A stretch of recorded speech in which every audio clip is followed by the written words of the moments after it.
रजनी को बचपन से ही पेंटिंग का बहुत शौक था। वो हमेशा से ही पेंटर बनना चाहती थी, पर उसके माँ और पिताजी ने उसको कभी भी इस चीज के लिए सपोर्ट नहीं किया और उसकी शादी नीरव से हो गई। नीरव रजनी को बहुत प्यार करता था, पर रजनी हमेशा चुपचाप ही रहती। वो इस शादी से खुश नहीं थी। वो ये शादी नहीं करना चाहती थी। उसे तो हमेशा से पेंटर जो बनना था। अपने इस सपने को वो नहीं पूरा कर पाई, इसलिए वो हमेशा उदास रहती थी। रजनी, बहुत ही बढ़िया फिल्म लगी है, कल देखने चले? नहीं जी, कल मुझे बहुत काम है, मैं नहीं जा पाऊंगी। अच्छा तो कोई बात नहीं, संडे को चलते हैं। देखिए, मुझे फिल्म देखना पसंद नहीं है। आपको जाना है तो चले जाइए। नीरव को मना करके रजनी वहां से चली जाती है और अपने बैग को खोलकर उसमें बंद पड़े ब्रश और कलर्स को देखकर रोने लगती है। रजनी, चलो ना कहीं बाहर खाने चलते हैं, कुछ तुम्हारी पसंद का। जी, मुझे नहीं जाना, मेरी तबीयत ठीक नहीं है। रजनी वहां से चली जाती है। नीरव को समझ नहीं आता कि रजनी उससे इतना दूर क्यों रहती है। वो जब भी उसके साथ वक्त बिताना चाहता है, रजनी कोई ना कोई बहाना बना देती है। एक दिन घर पर कोई नहीं था। रजनी घर का सारा काम जल्दी से खत्म कर लेती है। घर पर अकेले होने के कारण वो सोचती है कि वो आज पेंटिंग करेगी। वो अपने कमरे में जाकर पेंट ब्रशेस और कलर्स निकालकर जैसे ही कलर मिक्स कर रही होती है कि दरवाजे पर बेल बज जाती है। अब कौन आ गया इस वक्त? इतनी मुश्किल से तो मुझे पेंट करने का मौका मिला है। रजनी दरवाजा खोलती है तो उसकी सास अपनी सहेलियों के साथ खड़ी होती है और सब घर के अंदर आ जाते हैं। अरे बहू, सबको शरबत बनाकर पिला दे, बाहर तो बड़ी गर्मी है। उफ। जी।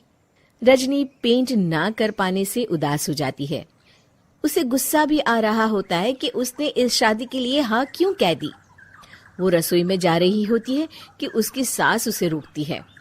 बहू, सबके खाने का भी इंतजाम कर लेना, आज का लंच तो ये सब यहीं करेगी। हाँ। रजनी बिना कुछ कहे रसोई में चली जाती है।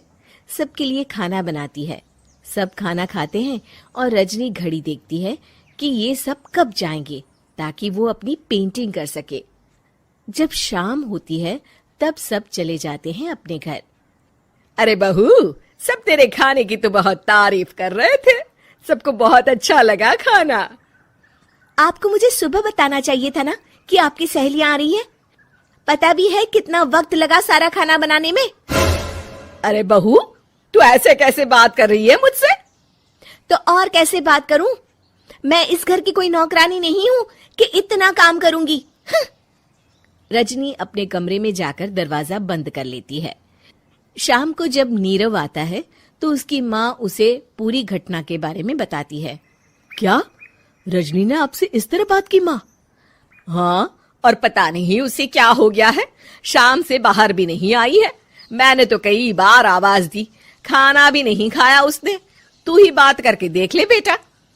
नीरव अपने कमरे का दरवाजा खटखटाता है। रजनी, दरवाजा खोलो, मैं हूं।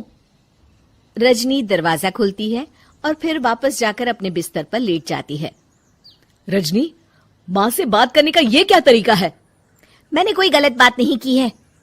अरे तुम क्यों ऐसे बर्ताव कर रही हो सबके साथ? क्या तुम इस शादी से खुश नहीं हो? रजनी कुछ नहीं बोलती। अरे बताओ मुझे रजनी, क्या ये शादी तुम्हारी मर्जी के खिलाफ हुई है? हाँ, मैं ये शादी कभी नहीं करना चाहती थी। तुमसे क्या, मैं किसी से भी शादी नहीं करना चाहती थी। रजनी रोने लगती है। चुप हो जाओ रजनी, बताओ मुझे, तुम क्यों नहीं करना चाहती थी शादी? रजनी बेड के नीचे से अपने पेंटिंग्स, कलर्स, ब्रश, पेपर्स निकालती है। इतने में उसकी सास भी कमरे में आ जाती है। ये देख रहे हो, ये थे मेरे सपने। मैं पेंटर बनना चाहती थी, पर माँ पापा ने कभी सपोर्ट नहीं किया और मेरी शादी करवा दी। मेरे सारे सपने टूट गए। हर वक्त बस गुस्सा आता रहता है मुझे। मैं जानती हूँ कि आप लोगों की इसमें कोई गलती नहीं है, पर मैं क्या करूं, मुझे समझ में नहीं आता।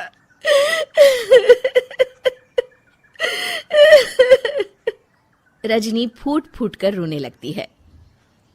मुझे माफ कर दीजिए, आप दोनों के साथ मैं बहुत बुरा बर्ताव कर रही हूँ। अरे रजनी बेटा चुप हो जाओ तुम। नीरव पानी लेकर आता है। ये लो पानी पियो और शांत हो जाओ।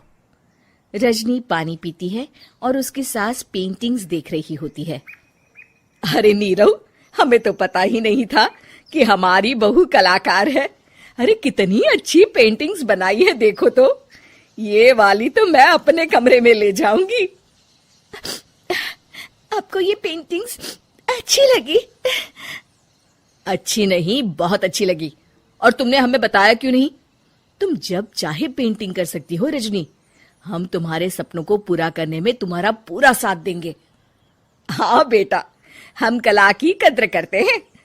हम कलाकार तो नहीं, पर मुझे गर्व है कि मेरी बहू एक कलाकार है। रजनी, नीरव और सास तीनों हंस पड़ते हैं।